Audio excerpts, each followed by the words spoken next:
Time travel was one of those ideas that sounded brilliant on paper, but quickly turned into a disaster once you actually tried it. At least, that's what Dr. Max Donovan realized as he stared at the smoking remnants of what was supposed to be his greatest invention, the temporal displacement apparatus, or as his lab assistant fondly called it, the TDA, was now nothing more than a pile of sparking wires and shattered dreams. "Well, Max," he muttered to himself, "you've done it this time. You've managed to invent the world's first self-destructing time machine." Beside him, his lab assistant, Sarah, peered into the smoldering mess with a mixture of fascination and horror. "Do you think we could? I don't know. Try turning it off and on again." Max gave her a withering look. "Sarah, this isn't a laptop. Was a finely tuned piece of temporal engineering. You can't just reboot the space-time continuum." "Why not? It works for everything else," Sarah replied with a shrug. Max opened his mouth to argue, but stopped short. The truth was, he wasn't entirely sure that wouldn't work. The TDA had been a gamble from the start, a project born out of equal parts brilliance, desperation, and a complete disregard for the laws of physics. So why not try something as simple as turning it off and on again? As Max reached for the remains of the control panel, a sudden thought struck him. "Wait, did you remember to unplug the coffee machine before we started?" Sarah's eyes widened. "You mean the coffee machine that's plugged into the same circuit as the TDA?" Max's face paled. "Yes, that one." There was a brief, tense silence as they both stared at the coffee machine, which was now humming merrily as it brewed what was likely the most dangerous cup of coffee in history. "Well," Sarah said, breaking the silence, "this might explain why the fabric of reality is currently unraveling." Max could only nod in agreement. The TDA was designed to manipulate the flow of time, but apparently, the addition of a double-shot espresso had thrown a cosmic wrench into the works. Now, instead of sending them on a controlled journey through history, the machine had torn open a hole in space-time, and it was growing. As the rip in reality widened, Max and Sarah were treated to the sight of several versions of themselves walking out from the rift, each looking more confused than the last. "Okay," Max said, rubbing his temples. "This is officially the worst Monday ever." Max Donovan had always been a man of science, but even he had to admit that the sight of multiple versions of himself stepping out of a rift in reality was a bit much to process before his second cup of coffee. The various Maxes, or would that be Maxie, stood in a semicircle around the lab, each wearing the same bewildered expression. Hello," Max ventured, raising a hesitant hand in greeting. "I'm, Max. Which one of you is in charge here?" One of the Maxes, who appeared slightly older and had a rather impressive mustache, stepped forward. "I suppose that would be me. I'm Max Donovan from approximately 5 years into the future. And before you ask, no, things don't get any less confusing." "Great," the original Max replied, his shoulders slumping. "So, what brings you back to this exact moment in time?" The mustached Max sighed, glancing at the growing rift behind him. "Well, it turns out that when you tear a hole in the fabric of reality, it tends to attract attention. Unfortunately, that attention seems to include every version of us from every possible timeline." Sarah, who had been observing the gathering of Maxes with a mix of amusement and concern, chimed in. "So, you're saying that we've just created a paradox so massive that it's collapsing all possible versions of reality into this one point?" Mustached Max nodded grimly. "Yep, and unless we figure out how to close that rift, things are going to get a whole lot weirder." "Define weirder," the original Max asked, though he wasn't entirely sure he wanted to know the answer. As if on cue, the rift flared brightly, and another figure emerged. This one was a Max dressed in what could only be described as medieval armor, complete with a sword strapped to his back. "Ah, splendid!" the Knight Max exclaimed, his voice booming with authority. "I see the Council of Maxes has been assembled. Have we devised a plan to slay the temporal beast that plagues our timelines?" "Temporal beast?" the original Max echoed, staring in disbelief. "Yes," Knight Max declared, drawing his sword with a dramatic flourish. the foul creature that threatens to consume all of reality. Fear not, for I, Sir Maximus Donovan, have faced such monsters before. Of course you have, Sarah muttered, rolling her eyes. Because why not throw a time-traveling knight into the mix? As the various versions of Max began discussing their respective theories, ranging from the scientifically sound to the downright absurd, the original Max could feel a headache forming. How had his day gone from a simple experiment to a full-blown temporal crisis?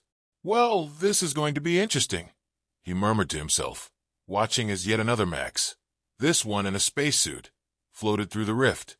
Very interesting indeed. The lab was now a chaotic hub of activity, with multiple versions of Max Donovan from various timelines and realities all vying for attention. Each Max had their own unique quirks, outfits, and, naturally, theories on how to fix the mess that had been created. It was like trying to organize a family reunion where everyone was convinced they were the smartest one in the room, and in a way, they were all right. The original Max found himself standing in the middle of the room, overwhelmed by the sheer number of ideas being thrown around. On one side, Mustached Max was deep in conversation with Spacesuit Max about the possible quantum entanglements at play, while Knight Max regaled Sarah with tales of his heroic adventures across various timelines. Meanwhile, a Max who appeared to be from a timeline where lab safety wasn't a priority was tinkering dangerously close to the remains of the TDA, his wild hair standing on end as he muttered about reverse polarity. "Okay, everyone listen up," Original Max shouted, attempting to assert some control over the situation. "We need to focus here. We can't all talk at once. Well, technically we can, but it's not getting us anywhere." The room fell into a relative silence, all eyes, or at least all versions of Max's eyes, turning to him. "Thank you," Max continued, trying to sound more confident than he felt. "Now, we need to figure out a way to close that rift and send everyone back to their own timelines before things get any worse." "Define worse," Sarah interjected, her voice tinged with concern, "because I'm pretty sure this is already as bad as it gets." As if in response to her statement, the rift emitted a low, ominous hum, and the lights in the lab flickered. The various Maxes exchanged uneasy glances. "That's probably not a good sign," Original Max muttered. "Okay, let's think. The rift was caused by a combination of the TDA and, our coffee maker, right? So maybe we need to reverse the process.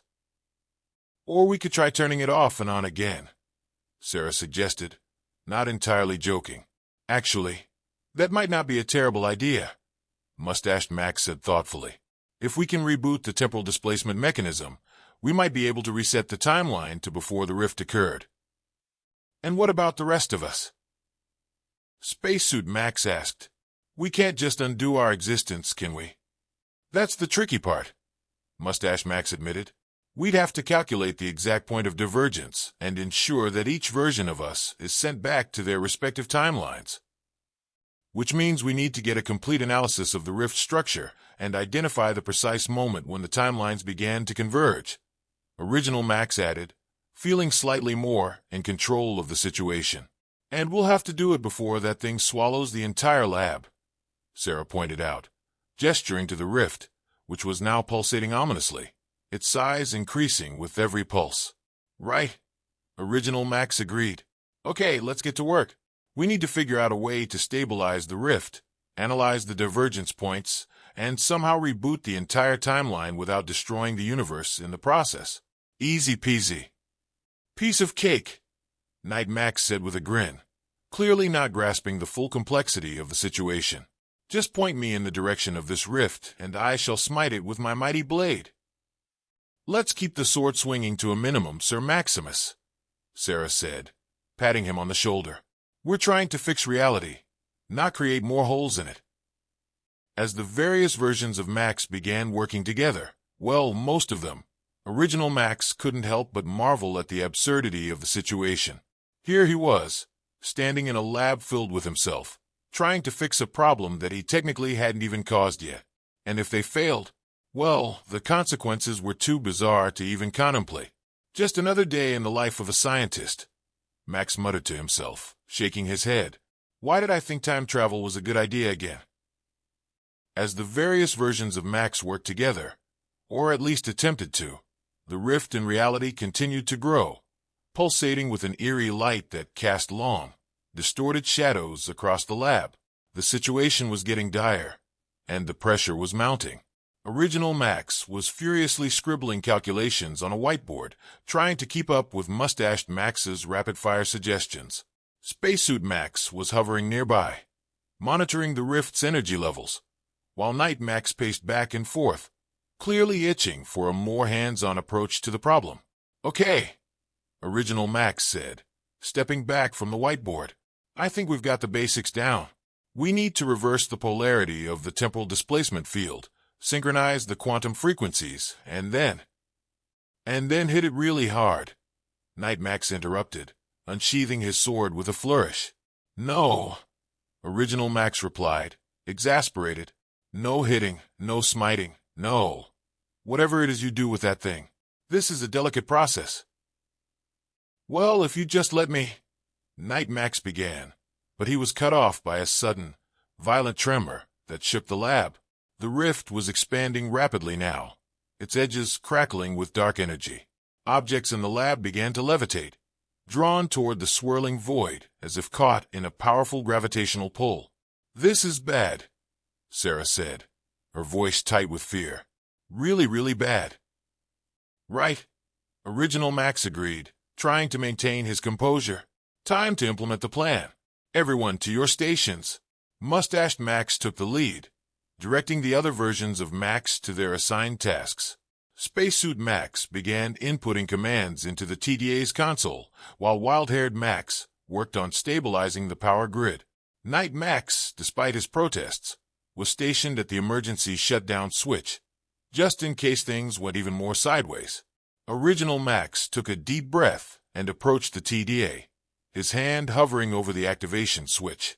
This was it, the moment of truth. If they could pull this off, they might just save reality as they knew it. If not, well, best not to think about that. "On my mark," he said, his voice steady despite the chaos around him. 3, 2, 1 now. He slammed his hand down on the switch, and the lab was instantly bathed in a blinding white light. The TDA roared to life, its circuits humming with power as it attempted to reverse the flow of time. For a moment, it seemed to be working. The rift began to shrink, its pulsations slowing as the energy level stabilized. But then, as if in defiance of their efforts, the rift suddenly flared, a shockwave of dark energy rippling outward and sending everyone in the lab flying. Max hit the floor hard, his vision swimming as the world around him distorted and twisted. When he managed to get back on his feet, he realized with growing horror that something had gone terribly wrong. The rift was still there, but instead of shrinking, it had split into multiple smaller rifts, each one crackling with energy and threatening to tear the lab apart. This isn't right," Mustached Max said, his voice filled with dread. "We should have stabilized the rift, not made it worse." Original Max finished for him, rubbing his head where he'd hit it. "Yeah, I noticed." "What do we do now?" Sarah asked, her eyes wide with fear.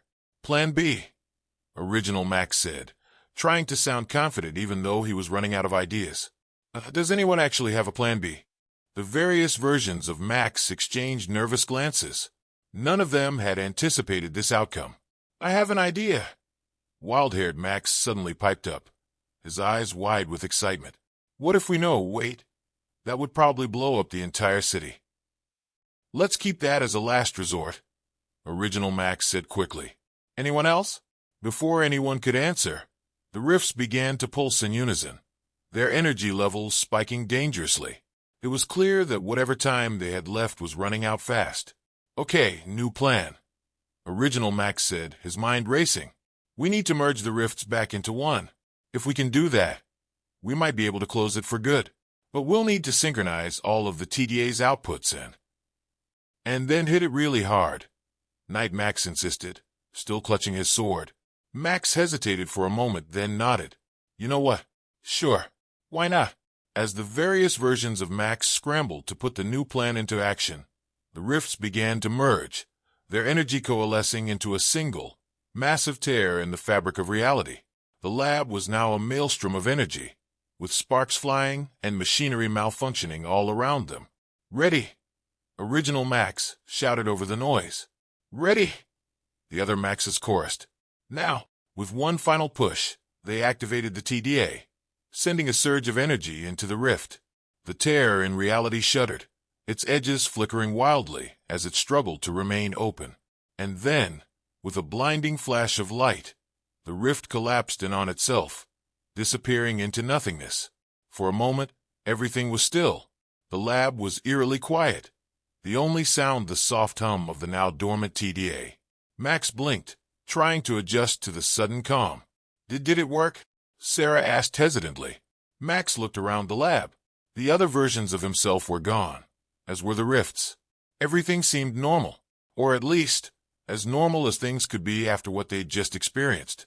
"I think it did," Max said, a grin spreading across his face. "We actually did it."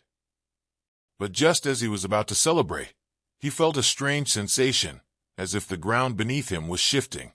He glanced down and realized, with a sinking feeling, that his shoes were slowly fading away. "Oh no!" he whispered, watching in horror as the rest of his body began to follow suit. "Max!"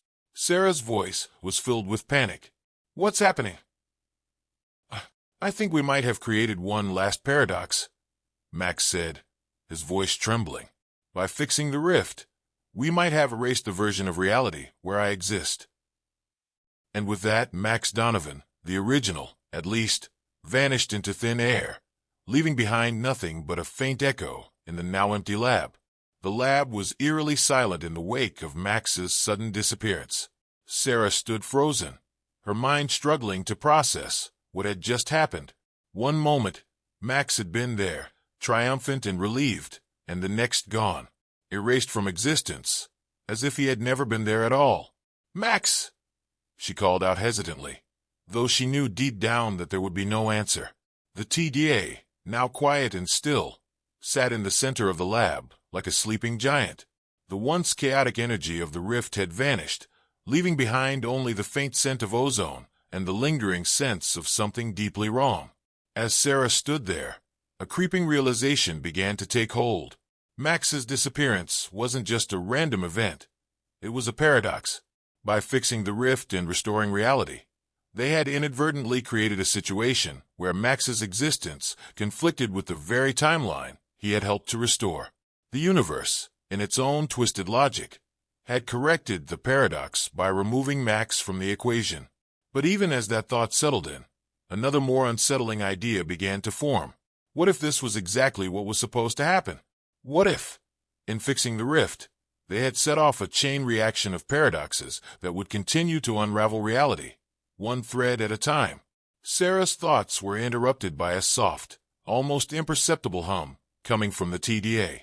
She turned to look at the machine, her heart skipping a beat as she saw the faintest glimmer of light emanating from its core. "No!" she whispered, her voice trembling. "This can't be happening." But it was. The TDA, seemingly of its own accord, was powering up again. The lights on its console flickered to life, and the hum grew louder, more insistent. And then, before Sarah could react, a small rift, no bigger than a coin, appeared in the air above the machine. Her breath caught in her throat as she watched the rift slowly expand, its edges shimmering with that all-too-familiar dark energy. And then, to her utter disbelief, a figure began to emerge from the rift, a figure she recognized all too well. "Max!" Sarah breathed, hope and confusion warring in her voice. But as the figure fully stepped out of the rift, she realized with growing dread that it wasn't the Max she knew. This Max was different. His eyes glowed faintly with an otherworldly light, and his expression was cold, almost mechanical. "Hello, Sarah," the new Max said, his voice eerily calm. "It seems we have a problem." Sarah took a step back, her mind racing. "Max, what happened to you?" The new Max smiled, but there was no warmth in it. "I'm not the Max you knew. I'm a version of him, from a timeline that no longer exists. When the rift collapsed, it didn't just erase the original Max. It fragmented his consciousness, scattering it across multiple realities. I'm just one piece of him. Multiple realities? Sarah repeated, her voice shaking. But how is that possible? Because reality isn't as fixed as we like to believe, the new Max replied. It's fluid, constantly shifting, constantly in flux. When we tried to close the rift, we didn't restore the original timeline. We created something new. And now, all the different versions of Max are converging. Sarah's heart pounded in her chest. Converging? What does that mean? It means, the new Max said, stepping closer, that reality is trying to reconcile all the different versions of Max. But it can't do that without causing another paradox. And this time, the consequences could be far worse. So what do we do? Sarah asked, desperation creeping into her voice. The new Max's eyes narrowed. We have to finish what we started. We have to find a way to stabilize the timeline and merge all the versions of Max into one coherent reality. But it won't be easy. Every time we interact with the timeline, we risk creating more paradoxes. And if we don't do it? Sarah asked, dreading the answer. If we don't, the new Max said, his voice grim, then reality itself could collapse. And this time, there won't be any coming back. Sarah stared at him, her mind spinning with the implications. They had thought they were fixing a problem, but in reality, they had only made things worse. Now, the fate of the universe rested on their shoulders, on the shoulders of a fragmented Max Donovan and a lab assistant who had just wanted to make some coffee. All right, Sarah said, steeling herself. Let's do this. Let's fix reality. The new Max nodded, his expression softening slightly. We'll need to be careful, but together, we might just be able to pull it off. And with that, they set to work, the weight of the universe pressing down on them as they attempted to undo the damage they had done. But even as they worked, a nagging thought tugged at the back of Sarah's mind, a thought she couldn't shake, no matter how hard she tried. What if they were too late? What if the damage was already done, and reality was already beyond saving? But there was no time to dwell on that now. They had a job to do, and they would see it through to the end, whatever that end might be. As the rift began to shrink, its energy stabilizing, Sarah allowed herself a small, hopeful smile. Maybe, just maybe, they could fix this. But as the new Max turned to her, his eyes still glowing faintly, she couldn't help but wonder, which version of reality would they end up in? And would it be one they could live with?